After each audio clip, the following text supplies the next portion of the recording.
আসসালামু আলাইকুম। প্রবাস সংবাদ আমন্ত্রণ জানাচ্ছি আমি খায়রুল বাশার। শুরুতে জানিয়ে দিচ্ছি ফ্রেমওয়ার্ক ফাইন্যান্স লিমিটেড প্রবাস সংবাদ শিরোনাম।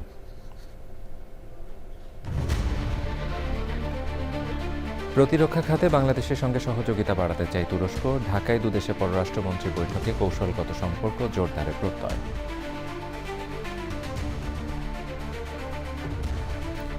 সাবেক প্রধানমন্ত্রী বেগম খালেদা জিয়ার মৃত্যুতে পশ্চিমবঙ্গ বিধানসভায় শোক প্রস্তাব, শ্রদ্ধা জানিয়ে স্মৃতিচারণ ও নিরাপত্তা।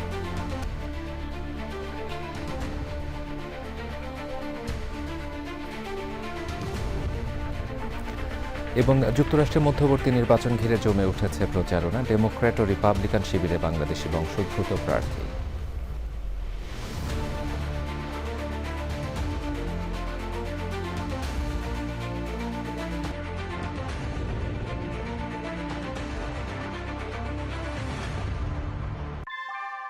নিউ ইয়র্কে প্রবীণদের কাছে আস্থার নাম অল কাউন্টি হোম কেয়ার। এখানে পাচ্ছেন প্রিয়জনের যত্নে অভিজ্ঞ কেয়ার গিভার। কল করুন 646-444-2266। প্রিয় দর্শক, এতক্ষণ সংবাদ শিরোনামগুলো জানাচ্ছিলাম। এখনকার সংবাদ আয়োজন একই সঙ্গে চ্যানেলের ইউটিউব চ্যানেলে এবং চ্যানেলের ওটিটি প্ল্যাটফর্ম আইস্ক্রিনে লাইভ স্ট্রিমিং হচ্ছে। এবারে বিস্তারিত আয়োজন। প্রতিরক্ষা খাতে সহযোগিতা বাড়াতে চায় বাংলাদেশ ও তুরস্ক। তুরস্কের পররাষ্ট্রমন্ত্রীর বাংলাদেশ সফরে কৌশলগত সঙ্গী হিসেবে আরও ঘনিষ্ঠভাবে কাজ করার বার্তা দিয়েছে ঢাকা আঙ্কারা। বাংলাদেশের টেক্সটাইল, ফার্মাসিউটিক্যালস, নবায়নযোগ্য জ্বালানি, স্বাস্থ্য, অবকাঠামোর মতো খাতে বিনিয়োগ বাড়াতে তুরস্ককে প্রস্তাব দিয়েছে ঢাকা। বাংলাদেশের সঙ্গে দ্বিপাক্ষিক বাণিজ্য $2 বিলিয়ন নিতে আলোচনার কথা জানিয়েছেন তুরস্কের পররাষ্ট্রমন্ত্রী। লুৎফর রহমান সোহাগের রিপোর্ট। 3 দিনের সফরে বৃহস্পতিবার রাতে ঢাকায় আসেন তুরস্কের পররাষ্ট্রমন্ত্রী হাকান ফিদান। শুক্রবার সকালে পররাষ্ট্রমন্ত্রী ডক্টর খলিলুর রহমানের সঙ্গে বৈঠকে বসেন তিনি। বৈঠকের পর দুই দেশের পররাষ্ট্রমন্ত্রী দিয়েছেন সম্পর্ক এগিয়ে নেওয়ার বার্তা। খলিলুর রহমান জানান, বাংলাদেশের বিভিন্ন খাতে তুরস্ককে বিনিয়োগ বাড়ানোর আহ্বান জানিয়েছে ঢাকা। তুরস্কের সঙ্গে মুক্ত বাণিজ্য চুক্তিও করতে চায় Bangladesh. We also shed light on the possibility to sign a free trade agreement with Turkey, taking advantage of Bangladesh's current political stability, business-friendly environment and growing domestic market. We pointed out the possible sectors for investment by Turkey, such as textiles and apparels, defense item manufacturing, shipbuilding, pharmaceuticals, infrastructure, renewable energy, ICT, smart technologies and civil aviation. We are here ready, extending our hands, and I know you are ready too, so there is no reason why we should not have very rapid actions to take our relationship to a very different heights in the future. তুরস্কের পররাষ্ট্রমন্ত্রীও দ্বিপাক্ষিক বাণিজ্য আরও বাড়ানোর প্রত্যাশা জানান। নতুন সহযোগিতার ক্ষেত্র বাড়িয়ে সম্পর্ক আরও গভীর করার বার্তা দেন তিনি। Olmalıdır. Bu kapsamda İsrail'in Lübnan'daki işgalinin ve saldırıların kesin olarak sona erdirilmesi ve এদিকে রোহিঙ্গা সংকট সমাধানে তুরস্ককে সমর্থন অব্যাহত রাখার আহ্বান জানিয়েছে ঢাকা। জবাবে হাকান ফিদান জানান, মানবিক এই সংকটের স্থায়ী ও ন্যায়সঙ্গত সমাধানে ঢাকার পাশে থাকবে আঙ্কারা। লুথরমান সোহাগ, চ্যানেল আই, ঢাকা। সাবেক প্রধানমন্ত্রী বেগম খালেদা জিয়ার মৃত্যুতে শোক প্রকাশ করেছে ভারতের পশ্চিমবঙ্গ বিধানসভা। পশ্চিমবঙ্গ বিধানসভায় গৃহীত শোক প্রস্তাবের আনুষ্ঠানিক অনুলিপি ঢাকায় পাঠানো হয়েছে। অনুলিপিতে বলা হয়, 2026 সালের 3রা ফেব্রুয়ারি অনুষ্ঠিত বিধানসভার অধিবেশনে স্পিকার রথীন্দ্রনাথ বসু তার শোক বার্তায় প্রয়াত বেগম খালেদা জিয়াকে শ্রদ্ধা জানিয়ে স্মৃতিচারণ করেন এবং 1 মিনিট নীরবতা পালন করা হয়। স্পিকার বলেন, 1946 সালে জন্ম নেয়া এই রাজনীতিক বাংলাদেশের গণতন্ত্র পুনরুদ্ধারে গুরুত্বপূর্ণ ভূমিকা রেখেছিলেন। বিএনপি চেয়ারপারসন ও সাবেক প্রধানমন্ত্রী বেগম খালেদা জিয়া 2025 সালে 30 ডিসেম্বর শেষ নিঃশ্বাস ত্যাগ করেন। ভারতের নয়াদিল্লির মালভিয়া নগর এলাকায় একটি হোটেলে বুধবারের ভয়াবহ অগ্নিকাণ্ডে আহত বাংলাদেশিদের একজন মারা গেছেন। 44 বছর বয়সী ওই ব্যক্তির নাম মোহাম্মদ নুরুল আমিন। বৃহস্পতিবার রাতে দিল্লিতে বাংলাদেশ হাইকমিশনের ফেসবুক পেজে এই তথ্য জানানো হয়। হাইকমিশন জানিয়েছে, আগুনে ক্ষতিগ্রস্ত দুটি বাংলাদেশি পরিবার চিকিৎসার জন্য দিল্লিতে গিয়ে ওই হোটেলে অবস্থান করছিল। নিহত নুরুল আমিনের মরদেহ দ্রুত দেশে পাঠানোর প্রক্রিয়া চলছে। এ নিয়ে আগুনের ঘটনায় মৃতের সংখ্যা বেড়ে 22 জনে দাঁড়িয়েছে। গত বুধবার দিল্লির দক্ষিণাঞ্চলে মালভিয়া নগরের একটি ভবনে আগুন লাগে। ভবনটির নিচতলায় একটি রেস্তোরাঁ ও ওপরের তলাগুলোতে হোটেল ছিল।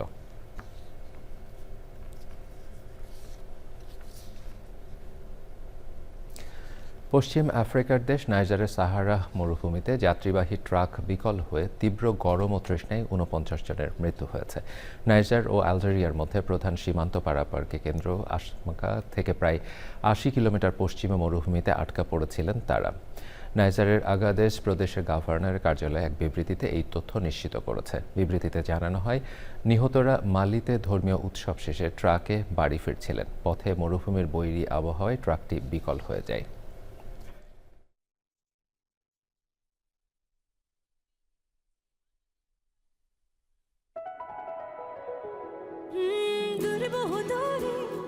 চলো হারিয়ে যাই তুমি আমি দুজনে মিলে,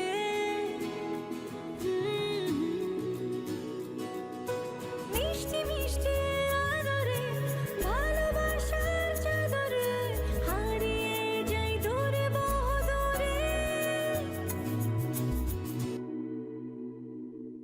লালা এভাবেই হারিয়ে গিয়ে ফিরে আসার গল্পগুলো বুনি শাহজালাল ফুড প্রোডাক্টসের বিস্কুট এবং ড্রাই ফ্রুটের সাথে। শাহজালাল, ঐতিহ্যের অনন্য স্বাদ, বিশ্বময়। এবারে ইউএসএ সংবাদ।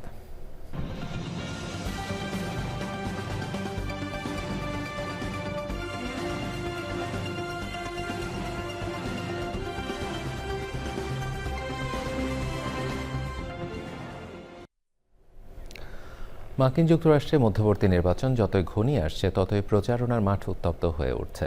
বিশেষ করে ডেমোক্র্যাট ও রিপাবলিকান উভয় শিবিরের আগামী নভেম্বরে মধ্যবর্তী নির্বাচনের আগে নিজ দলের প্রাইমারি নির্বাচনকে ঘিরে তৎপরতা এখন তুঙ্গে। ওয়াশিংটন ডিসি থেকে বিস্তারিত জানিয়েছেন স্যাম ব্রিয়া। ট্রাম্প প্রশাসনের ইরান নীতি, লাগামহীন দ্রব্যমূল্য বৃদ্ধি এবং কঠোর অভিবাসন নীতি সহ নানা ইস্যুতে ডেমোক্রেটরা নির্বাচনী মাঠে আগ্রাসী অবস্থানে রয়েছে। এই রাজনৈতিক উত্তাপে পিছিয়ে নেই প্রবাসী বাংলাদেশিরাও। বিভিন্ন স্থানীয় নির্বাচনে তাদের সক্রিয় অংশগ্রহণ এখন লক্ষণীয়। ডেমোক্রেট ও দূষিত মেরিল্যান্ড স্টেটের মন্টগোমারি কাউন্টিতে এবার দুজন বাংলাদেশি গুরুত্বপূর্ণ পদে প্রার্থী হয়েছেন। সম্প্রতি মেরিল্যান্ডের গ্যাটিসবার্গে অনুষ্ঠিত হয় একটি বিশেষ মিট অ্যান্ড গ্রিট। মার্কিন কংগ্রেসম্যান এপ্রিল ম্যাককেইন ডিলানির সঙ্গে বাংলাদেশি কমিউনিটির নেতৃবৃন্দের এই সাক্ষাৎ অনুষ্ঠানে উপস্থিত ছিলেন বিপুল সংখ্যক প্রবাসী বাংলাদেশি। অনুষ্ঠানে ডেমোক্রেট কমিটি পার্সন পদপ্রার্থী হাসান চৌধুরী এবং কমিটি অ্যাটলাস পদপ্রার্থী রিদওয়ান চৌধুরীর আনুষ্ঠানিক পরিচিতি পর্ব অনুষ্ঠিত হয়। আমরা চাই যে বাংলাদেশিরা মূলধারাতে আরও এগিয়ে যায়। ঠিক এই কারণেই আমি এবার রান করছি মন্টগোমারি কাউন্টি ডেমোক্রেটিক সেন্ট্রাল কমিটিতে। ইনশাল্লাহ ভবিষ্যতে আমরা আরও অন্য পজিশনগুলোতে রান করবো, আমরা সেই আশা করছি। So many donors from across the world, and our campaign base includes people who are Bangladeshi, West Bengali, Pakistani, Afghan, Turkish, West African, East African. We're uniting the whole world in this campaign to take back our county from corrupt government.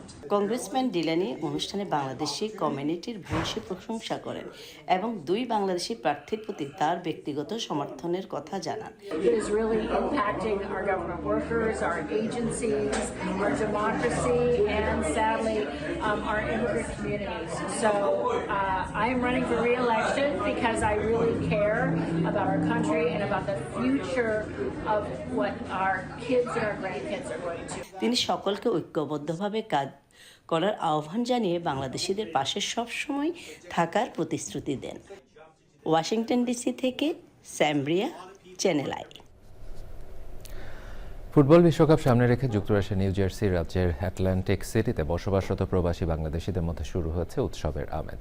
প্রিয় দলের প্রতি সমর্থন জানাতে অনেকেই বাড়ি, ব্যবসা প্রতিষ্ঠান ও গাড়িতে টাঙিয়েছেন বিভিন্ন দেশের পতাকা। 4 জুন বৃহস্পতিবার সিটির বেঙ্গল ক্লাবে তাদের নিজস্ব মিলনায়তনে আয়োজন করেছিল বিশ্বকাপ উন্মাদনা অনুষ্ঠানে। নিউ জার্সি থেকে জানাচ্ছেন সুব্রত চৌধুরী। নিউ জার্সি রাজ্যে বিশ্বকাপের মোট 8টি ম্যাচ অনুষ্ঠিত হবে। বিশ্বকাপের ফাইনাল হবে এই রাজ্যে।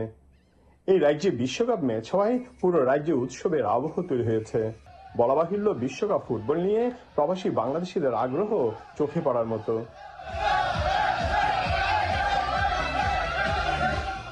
জার্সি আর পতাকায় দলে দলে সমর্থক গোষ্ঠীর প্রচারণা শুরু হয়ে গেছে।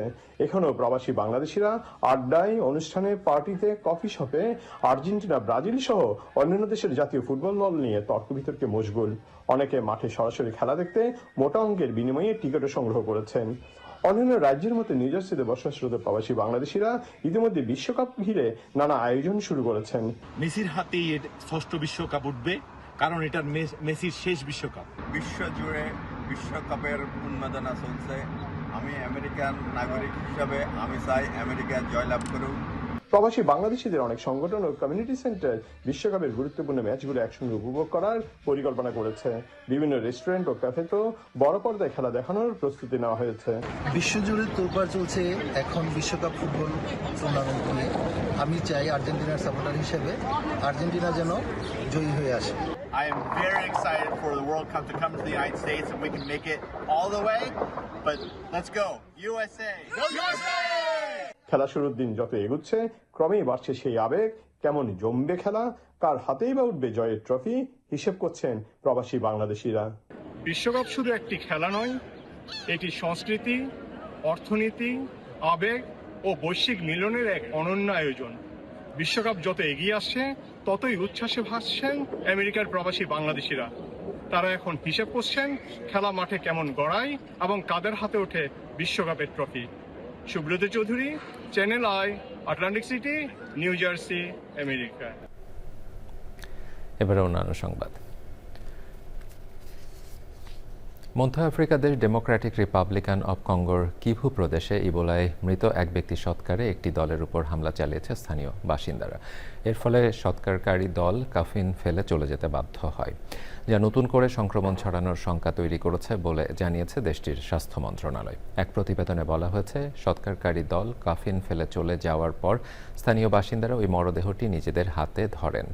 এ ধরনের ছোঁয়াচে রোগীর মৃতদেহ স্পর্শ করা অত্যন্ত ঝুঁকিপূর্ণ, যা থেকে নতুন করে ভাইরাস ছড়িয়ে পড়ার আশঙ্কা থাকে। তবে কী কারণে স্থানীয়রা হামলা চালিয়েছিল তা জানা যায়নি।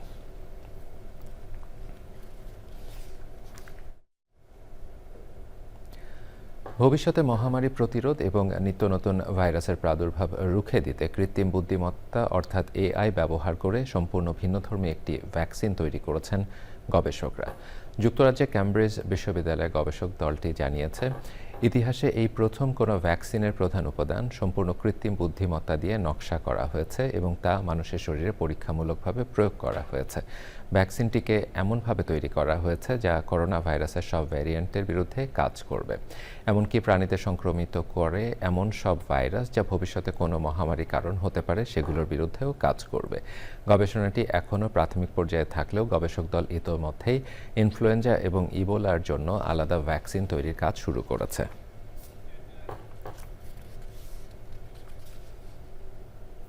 মার্কিন প্রেসিডেন্ট ডোনাল্ড ট্রাম্প এবং রুশ প্রেসিডেন্ট ভ্লাদিমির পুতিনকে পরপর আতিথেয়তা দেওয়ার কয়েক সপ্তাহ পরই উত্তর কোরিয়া সফরে যাচ্ছেন চীনের প্রেসিডেন্ট শি জিনপিং।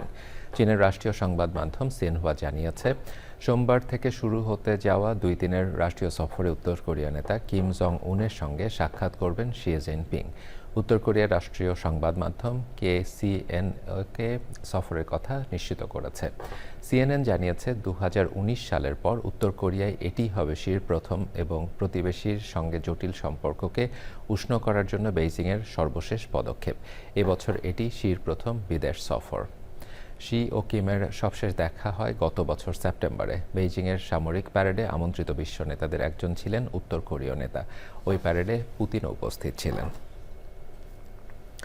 আন্তর্জাতিক বাজারে কমেছে স্বর্ণের দাম। টানা দরপতনের কারণে ক্ষতির মুখে রয়েছে মূল্যবান ধাতুটিতে বিনিয়োগকারীরা।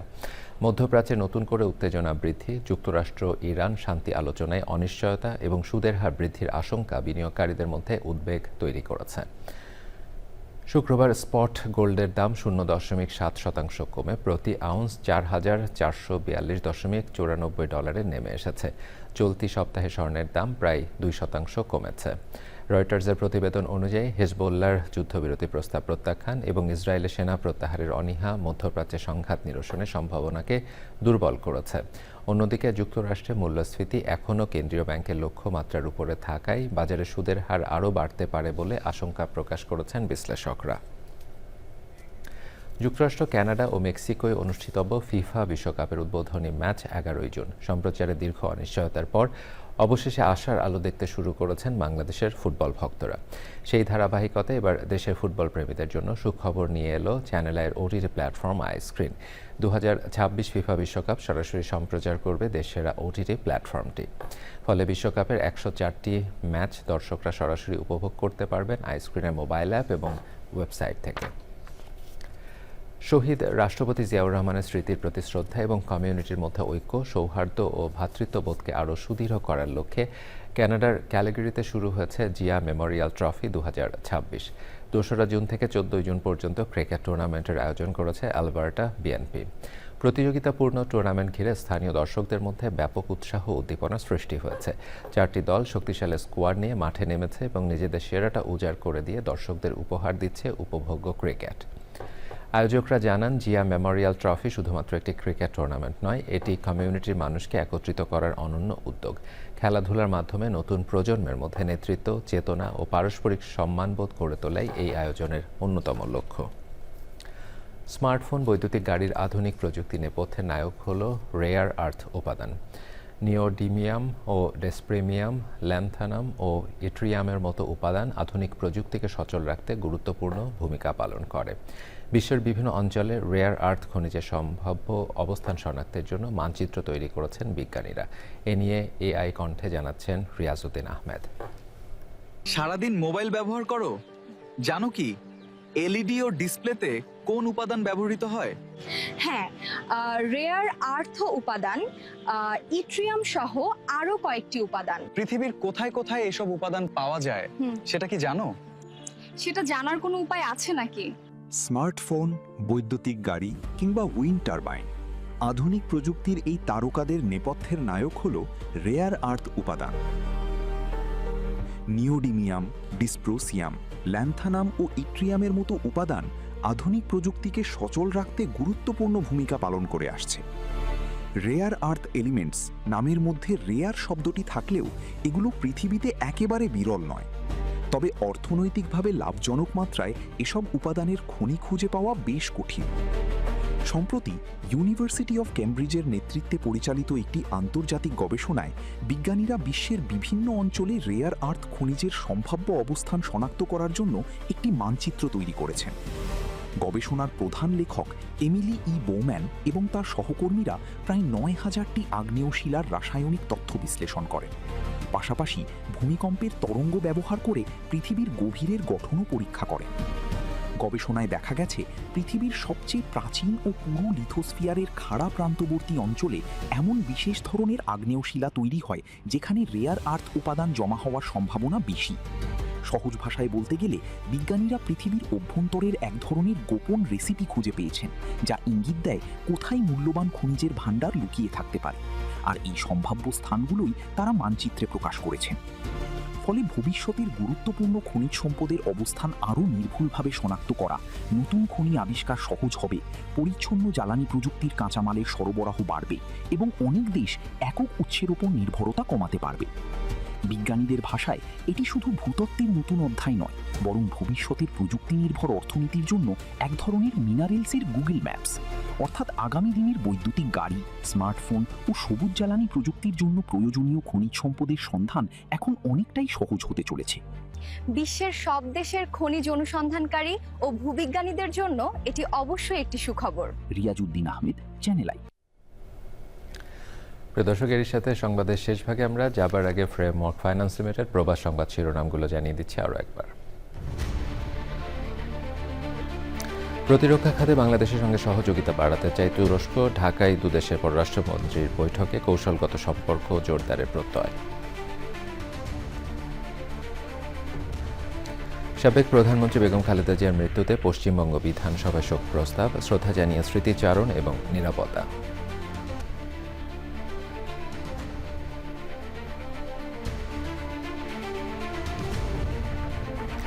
এবং যুক্তরাষ্ট্রের মধ্যবর্তী নির্বাচন ঘিরে জমে উঠেছে প্রচারণা, ডেমোক্র্যাট ও রিপাবলিকান শিবিরে বাংলাদেশি বংশোদ্ভূত প্রার্থী।